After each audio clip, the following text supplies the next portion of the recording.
Hello everyone, welcome back to my channel Devi's kitchen. আমি দেবী, তোমার সাথে আরও একটা নতুন রেসিপি নিয়ে এসেছি। তো ভিডিওটা স্কিপ না করে পুরোটা দেখতে থাকো আর সাবস্ক্রাইব করে অবশ্যই পাশে থেকো। তো প্রথমে সাদা আলু নিয়ে সেটাকে লম্বা লম্বাভাবে কেটে জল দিয়ে ধুয়ে পরিষ্কার করে নিয়ে এর মধ্যে বেসন, জিরে গুঁড়ো, হলুদ গুঁড়ো ও অল্প স্বাদ মতো লবণ ও কাঁচা লঙ্কা দিয়ে বেসনটাকে ভালোভাবে আলুর সাথে মিশিয়ে নিতে হবে। তারপর এর মধ্যে অল্প একটু জল দিয়ে এটাকে আরও ভালোভাবে মাখিয়ে নিতে হবে।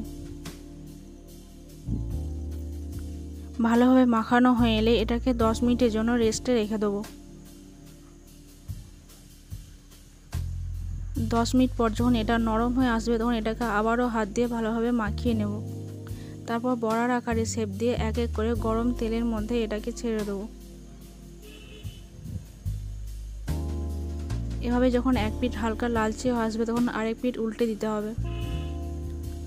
দু পিঠই যখন হালকা লালচে হয়ে আসবে তখন এটাকে নাড়াচাড়া করে আর একটু যখন ব্রাউন কালার হয়ে আসবে তখন এটাকে নামিয়ে নিতে হবে। এখন রেডি গরম গরম আলুর বড়া। আপনারা এটাকে চায়ের সাথেও খেতে পারেন।